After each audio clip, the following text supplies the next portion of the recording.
ஏனுங்க எல்லோரும் சௌக்கியம் தானுங்க. இன்றைக்கி கேரளா ஸ்டைலில் டம்ளர் செம்பா புட்டு செய்ய போகிறோம். நம்மளில் பல பேர் புட்டு மேக்கர் இல்லாதனாலே புட்டு செய்கிறதே இல்லைங்க.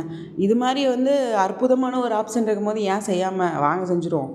அதுக்கு முதல்ல நம்ம இன்றைக்கி ஈஸ்டர்னோட செம்பா புட்டு பொடி வாங்கியிருக்கிறோம். ரொம்ப நல்லாயிருக்குங்க, ட்ரை பண்ணி பாருங்கள். இது ஒரு கப் அளவுக்கு நம்ம சேர்த்து போட்டு கொஞ்சோண்டு உப்புங்க, கொஞ்சம் கொஞ்சமாக தண்ணி தெளித்து பண்ணியானுங்க. நிறைய தண்ணி ஊற்றிடாதீங்க. பதம் பார்த்திங்கன்னா நம்மளுக்கு கையில் பிடிச்சாலும் வரணும், உதுத்தாலும் உதுத்தணும். இதுதான் பதம். அதுக்கு முதல்ல நல்லா ஒரு தண்ணி இல்லாமல் நல்லா க்ளீனான ஒரு டம்ளர் எடுத்துகிட்டு கொஞ்சம் கொஞ்சமாக போட்டுட்டு கொஞ்சம் தேங்காய் போய் நடுவில் போட்டு மறுபடியும் மாவை போட்டு கோட்டிங் போடுறோம். இப்போ என்ன பண்ணுறோன்னா விரல்லையே போட்டு அமுக்கு அமுக்கணும். நம்ம ஸ்ட்ரென்த்தெல்லாம் கொடுத்து நல்லா போட்டு அமுக்கிங்கன்னா இந்த டம்ளரில் நல்லா ஸ்டிஃப் ஆகிக்கும். இப்போ ஸ்டீமர் பிளேட்டில் கவுத்தி போட்டிங்கன்னா அழகான டம்ளர் ஷேப் வந்துடும். பார்த்திங்கன்னா நம்மளுக்கு வேணுங்கிற அளவுக்கு போட்டு இட்லி சட்டியில் வச்சு ஒரு 5லேருந்து 10 நிமிஷம் வரைக்கும் நல்லா வேக கூட்டிங்கன்னா அருமையான புட்டு ரெடிங்க. இது மாதிரி கரும்பு சர்க்கரை போட்டு சாப்பிட்டு பார்த்திங்கன்னா அவ்வளோ அருமையாக இருக்கும். நம்ம ப்ரௌன்ஸ் கிச்சனையும் ஃபாலோ பண்ணிக்கோங்க. வரட்டுங்களா?